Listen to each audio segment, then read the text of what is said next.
Welcome, Leo, Sun, Moon, and Rising, to your November astrology forecast. I'm Sarah at Life with Training Wheels, where I utilize Western Tropical Zodiac astrology, whole sign house system, and other tools to help guide you on your journey of self-discovery and self-empowerment.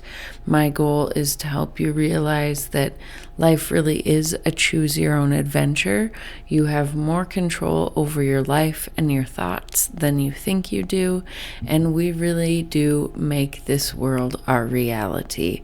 One of my favorite quotes is, "Wherever you go, there you are." So if you keep finding yourself in certain situations, good or bad, it may be a time to look into the mirror. If that sounds like something you want to stick around for, a vibe that you can vibe with, then I encourage you to stick around. If this is your first time finding me, thank you for joining me, and I hope you'll stay. If you are returning, thank you so much for returning. Either way, if you could go ahead and engage with this video in some way, like, subscribe, comment, anything like that, it will help my tiny channel grow, and I greatly appreciate it. A little bit of housekeeping before we get into today's astrology. I do have a Your First Astrology course going on right now. It's a 6-week course. I've only emailed out the first course, or the first week's module, and that module is about just learning how to pull up your natal chart, as well as I walk through several tools, several different free websites and an app that I use on my phone as an astrologer, and what I get out of it. Then the other weeks are going to be talking about, how the astrology wheel is set up, what all the little glyphs mean. We're going to look at houses, signs, planets, how to put them all together and read them together, and then look at your rising, moon and sun sign.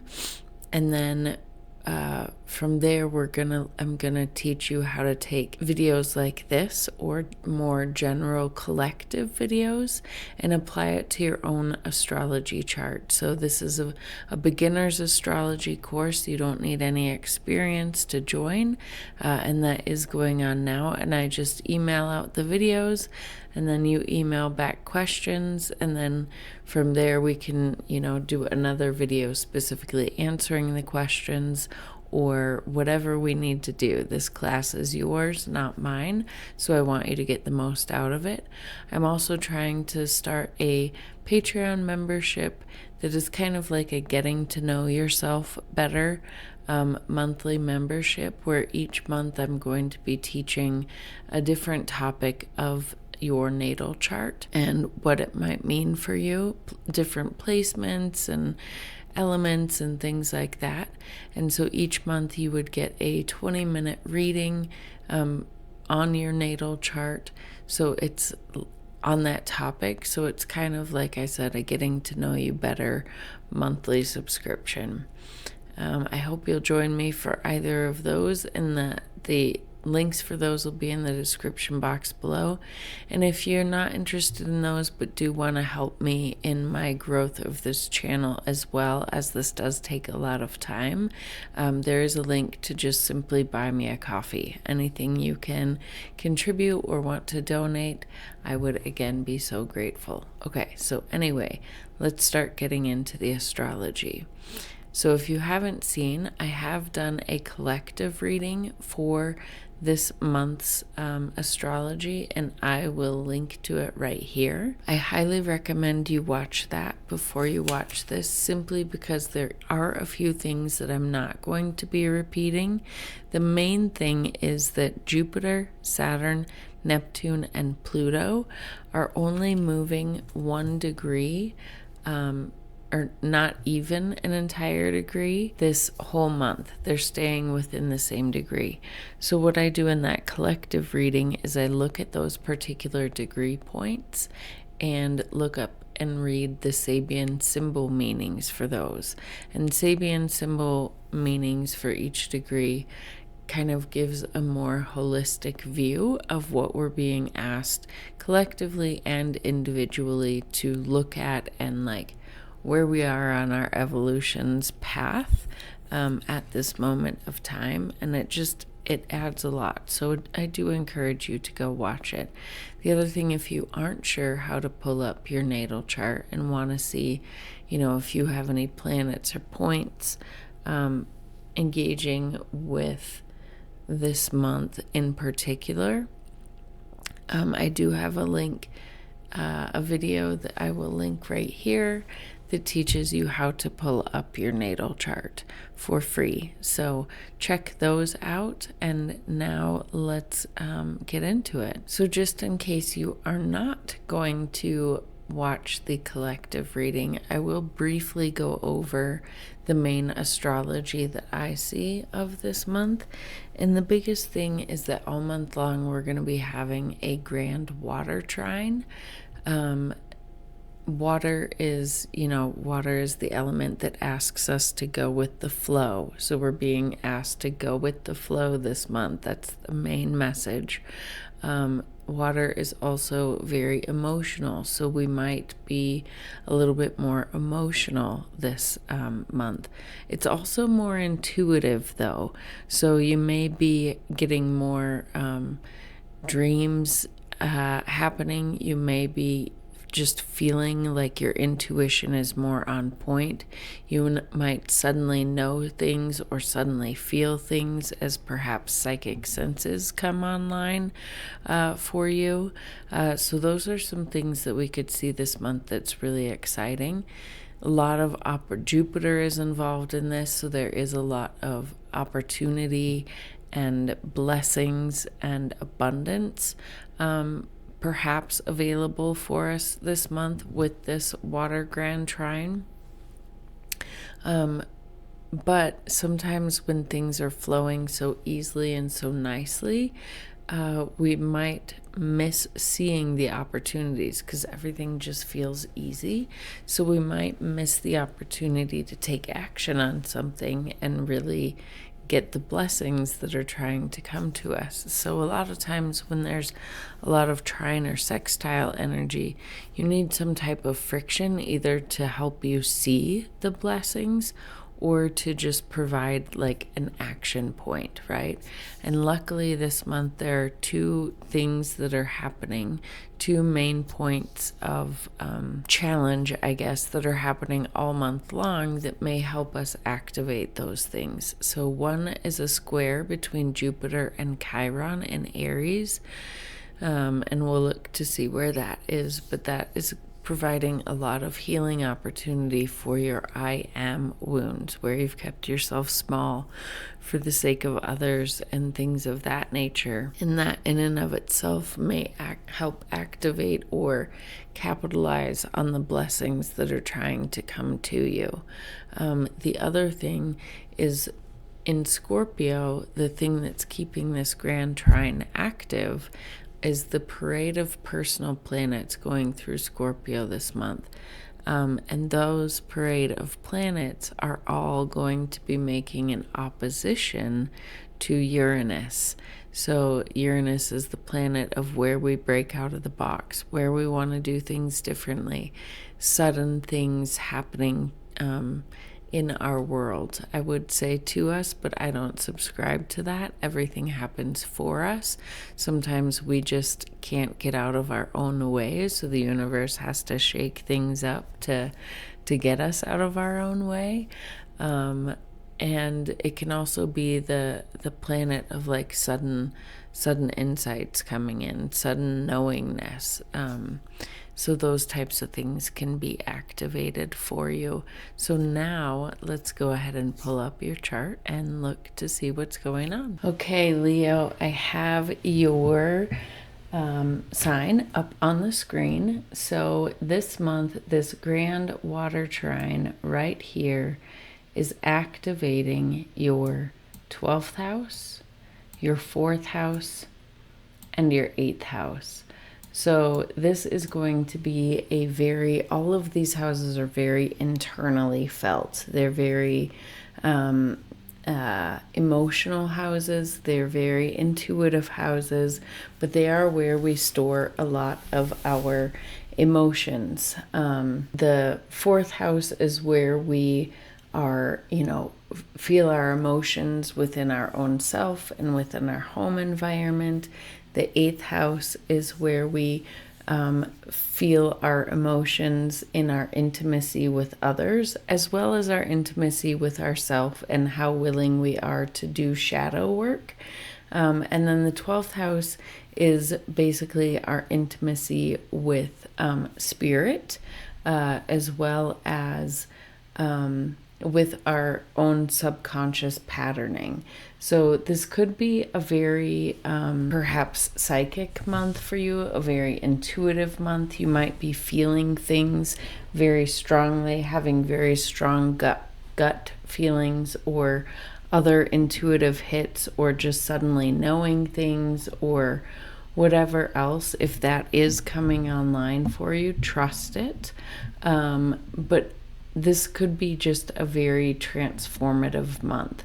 So this is where you're going to be feeling the energy the most. These are the houses where you're going to be presented with the most opportunities for growth and abundance and things like that. So let's go ahead and go into each house by itself. So first, let's go into the fourth house. So the fourth house is the house of home and family.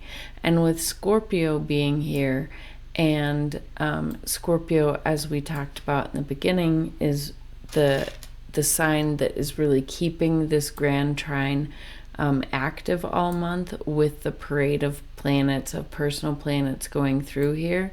You're going to have a lot of activity in your home this month, just with all the Scorpio energy going on here. But with that, you are going to be, potentially receiving a lot of luck and abundance in your home life from this Jupiter in your 12th house. Jupiter expands everything it touches. It brings opportunities. It brings luck. And from your 12th house, this could be, the 12th house is compassion, universal love. It is our connection to spirit. It's also the house of rest and rejuvenation. It is the house of self-sabotaging behaviors and things like that. So there could be a lot of healing opportunity. These houses work really well together, because this being the house of home, not only is it the home you currently live in, but the home you also grew up in, where we often develop just from 0 to 7, our worldview, basically, our where we get a lot of our subconscious programming that we don't realize is controlling our lives until we realize that it is, until we become adults and start diving into that. And the 12th house kind of houses those subconscious patterns that we develop in our childhood. So there could be a lot of opportunity for healing, and healing our ancestral wounds, healing wounds that we might have from our home environment, things like that. But there's also this abundance that might be coming towards our home, making it a more, in the fourth house, we want to feel safe and seen and comfortable. We want it to be a place where we can escape to. And 12th house could be bringing, with it being the house of rest, it could be bringing that to your home, that type of energy. So that is really awesome. But with the parade of planets going through here, you are going to be feeling this energy pretty strong, especially as it is the energy that is keeping this grand trine alive. So, first we have a couple days ago, Mars was the one keeping this grand trine activated. So that was giving you perhaps the willpower, motivation to dive deep into the depths of your home, right? Scorpio being in the fourth house can mean that the home life is a very transformative place for you. It can mean that it's very deep, that you're very that you feel home very deeply. Mars here, especially making us an opposition, but that could have brought out maybe some tension or things like that. But with this supportive trine, more than likely it was more energy to and motivation to make the home what you want it to be, right? To be willing to go into the depths of, okay, this may have been my experience before. I don't want to experience that. How do I change that? I've got the motivation to do it. So that could be something. And then we are going to have the sun activating this grand trine later. And when the sun comes here to activate it, it will be shining a light on things, shining a light particularly in the home and anything going on there, but also shining its light on, greater intimacy is 8th house, and then 12th house is rest and subconscious patterning and connection to spirit and that compassion and love and things like that. So that could be coming to your home life as well when the sun is there. And then Mercury will be turning retrograde and activating this grand trine, and that'll, Mercury in Scorpio wants to dig deep. It's the Mercury is the mind. Scorpio wants to dig deep for the truth, wants to go into the shadows, wants to, Scorpio is where we hold our fears and shame and guilt and things like that. So maybe Mercury is coming in here to work with those areas where you may have fear around your home, or shame or guilt or anything like that regarding your home life, or giving you a mindset shift about your home. Maybe, with Mercury being retrograde, it does bring, potentially some communication problems or technological problems. So you might be finding those in your home as well during that time. But again, with this grand water trine, it should be bringing blessings along with it. And then Venus will also be making a trine, activating this trine, which might bring, either opportunities of money or love to your home, bringing more of that there and extending out into your 8th house of intimacy and shared resources, as well as your 12th house of, that compassion, that love, that spirituality, but as well as bringing compassion and love to your self-sabotaging behaviors and things like that. And then we will also have a new moon here in the month activating this grand trine. And so that'll be bringing a lot of new opportunities to your 4th house of home and family. So perhaps a new living arrangement, a new home, or just something new within your home environment could be showing up during that. So then let's move on to the 8th house. So the 8th house is the house of shared resources, intimacy, it's called the house of sex, death, and taxes. So it's the death and rebirth cycle, right? It is intimacy, transformation. It is where, it's very scorpionic in nature. It's where we go to look at our fears and everything as well. Our fears, our shame, our guilt, and where we are willing to be vulnerable with ourselves. How vulnerable we are willing to be with ourselves. The 8th house wants to shine light on those dark parts of ourselves and bring the compassion and love and healing to it. So this is a beautiful month for any internal healing that you need to do regarding those deeper themes. And then, to the level that we are willing to be intimate with ourselves, we are willing to be intimate with other people and to hold space for them and things like that. This could also be with Jupiter here, and especially when Venus comes, this could be opportunities of, perhaps your partner or something like that coming into some finances that will benefit you.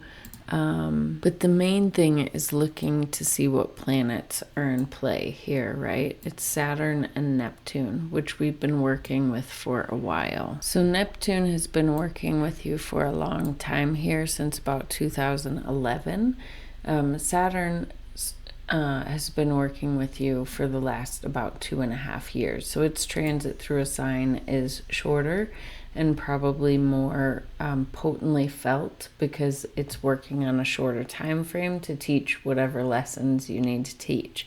The outer planets move slower, so the energy does make a big difference. If you look to see what has happened in your 8th house of shared resources and intimacy and things like that, I imagine it's changed a lot with this Neptune in there over the last, since 2011, I believe. But Saturn has really been working with you over the last couple years with regards to boundaries, right? Saturn is the planet of boundaries and restrictions, and it has the ability to say no and things like that. And wherever Pisces is in your chart is where you tend to lack boundaries, or you tend to either look at things with rose-colored glasses and have the ability to be deceived a little bit more, or just sometimes aren't seeing things as clearly.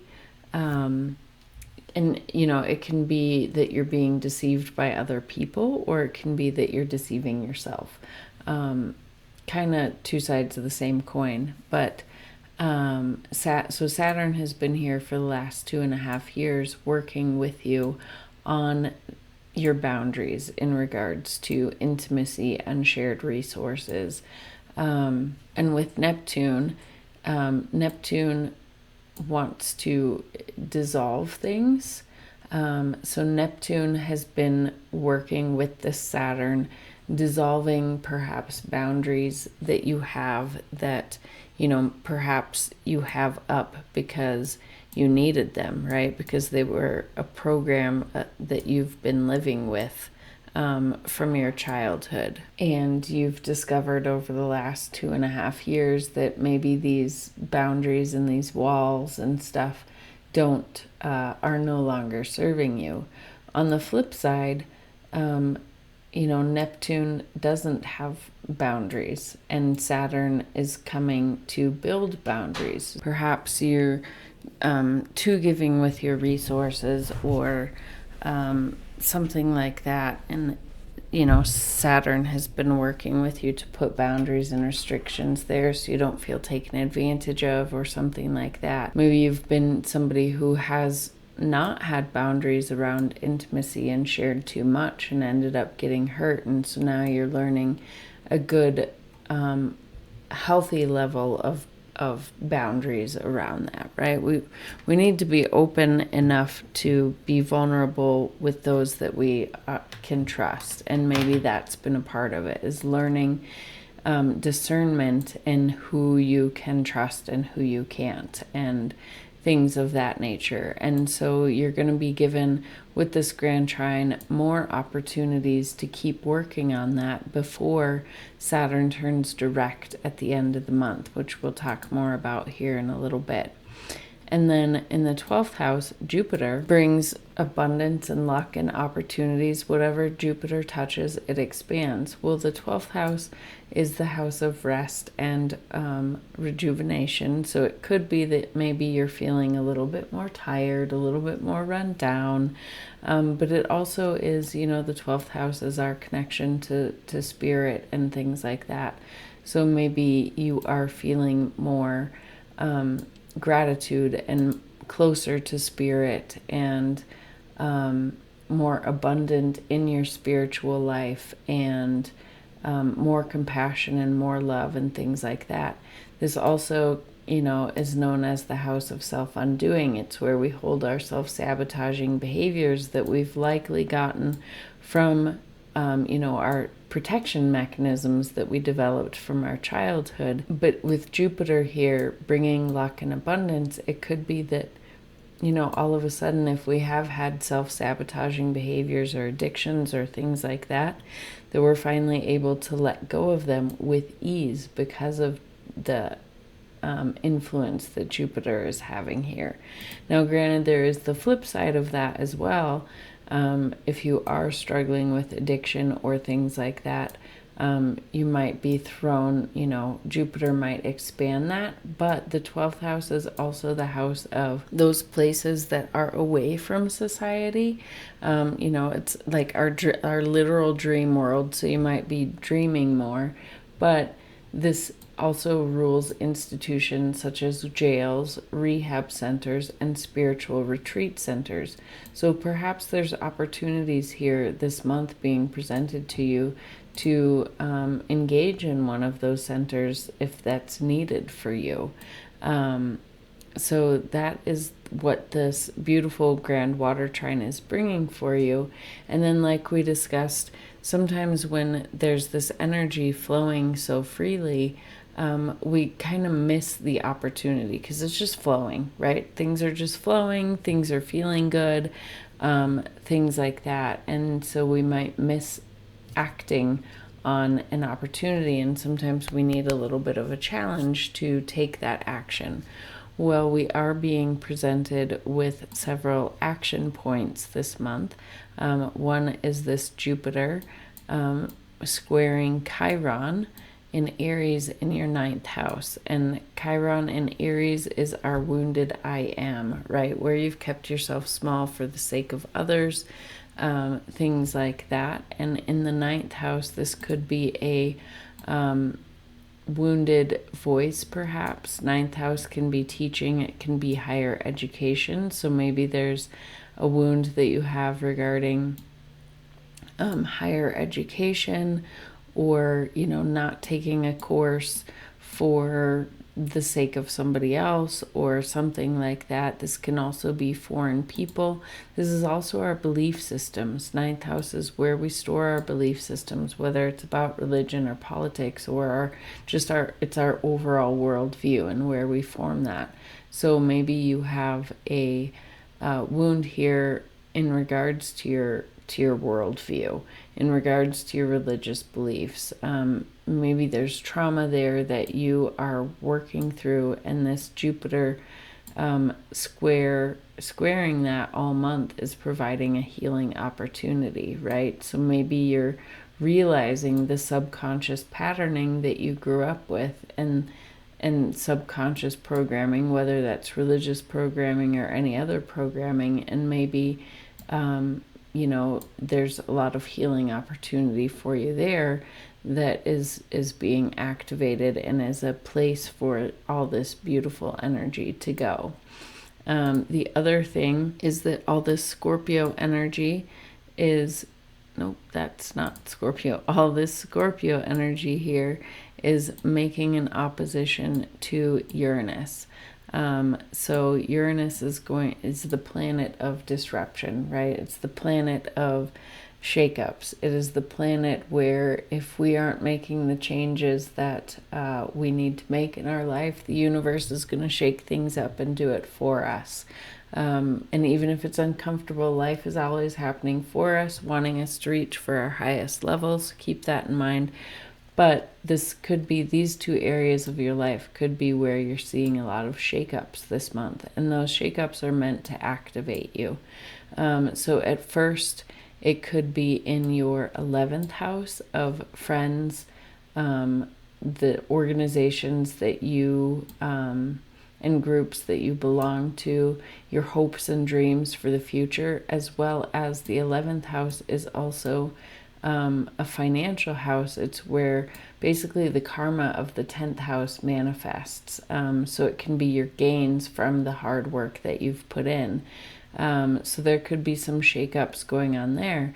And then the 10th house is your house of career and public image and things like that. So there could be, some disruptions or some, breaking out of the box, doing things differently. We need people to figure out new ways to build the society that we're going to be building. So there could be a lot of shakeups there that guide you to find some of those solutions and things of that nature. Or just, maybe a career shift, maybe you were going this way and now you're going this way, and then maybe later you're going this way. But it's all, as long as we keep the right mindset, it's all good, and you have this supportive energy behind you. So that is the main energy. And then as far as the kind of day-to-day movements, so this was 2 days ago, this chart. So since then, Mars has moved into Sagittarius, so giving a lot more drive, motivation, focus into your house of joy and creativity and fun and inner child and children and romance and things like that. So Mars is going to be there, hopefully providing a lot of motivation, a lot of fun to engage in your creative endeavors, engage with your children, engage with your inner child.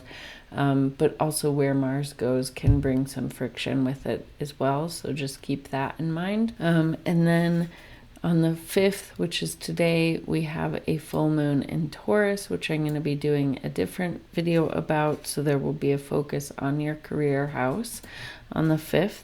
On the 7th, Uranus will be retrograding into your 10th house. So that is also, could bring shakeups in your career. We have on the 9th house, Mercury is turning retrograde in your 5th house. And then it will be moving back into Scorpio on the 19th, engaging with this grand trine. And then it'll be turning direct the 29th. So pretty much all month long, we have Mercury going to be retrograde.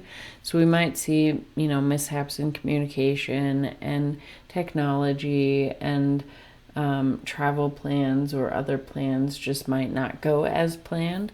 So especially with Uranus being activated all month long. So just, go with the flow. Be like water and go with the flow would be my advice. But it can bring a lot of things to our awareness, right? Mercury retrograde gives us a chance to rethink things, replan things, redo things. So in your 5th and 4th house of joy and children and 4th house of family, like those are good places to review things. And then we have on the 11th, Jupiter will station retrograde in your 12th house. When Jupiter stations retrograde, all retrograde brings things more internally, but it can also bring back past opportunities that you had. So perhaps there have been past opportunities where you had to engage in, one of those institutions that I talked about before, or to engage in more rest, or to engage in self-sabotaging behaviors, not engage in them, but heal them. And so these opportunities are going to make themselves known again, so that you can take hold of them if necessary. And then on the 19th, we will have a new moon in Scorpio, bringing you new opportunities and blessings to your 4th house of home and family. And then on the 27th, Saturn turns direct, which I think is really beautiful, that out of all the outer planets, it is the one that is turning direct first. Because if we want to build a new us, a new version of us, a new life into existence, which is what we've all been working with, right? Life as we know it, we all know is not working. And so we all have a place in our life where Saturn and Neptune have been working with us to close old patterns out. For you in particular, it's in your 8th house of intimacy and shared resources. And in order to move forward to harness the new you with new belief systems, the new you with being a teacher and a guide and a mentor and things like that. In order to be able to do that, you need to have learned the lessons with intimacy, right? If you're going to be a leader and a guide, you need to be able to hold space. Well, holding space involves being really intimate and being open. And so Saturn is turning direct first to help us build this foundation. You wouldn't build a house starting with the roof. You build a house starting with the foundation. So the fact that that's the planet turning direct first is really signifying to me that yes, we need to work on the foundation first, and it's finally go time to start building that. We're getting out of dream time and keeping it internal, and now we're going to start manifesting it into reality, which is really fantastic. So that is what I have for you for this November 2025 astrology. If you aren't aware, I do post the daily astrology as well, typically in the shorts. But if it is a bigger astrological day, sometimes the video gets longer. But if you are interested in that, make sure to check out the shorts, like, comment, and subscribe so that you can know when my videos are coming out. And let me know how this goes for the month for you. If you're already feeling this energy, comment below. Like, I'd love for you to come back and watch this and comment with how things end up manifesting for you. But other than that, I hope you enjoyed this. I hope to see you here later, and have a wonderful month.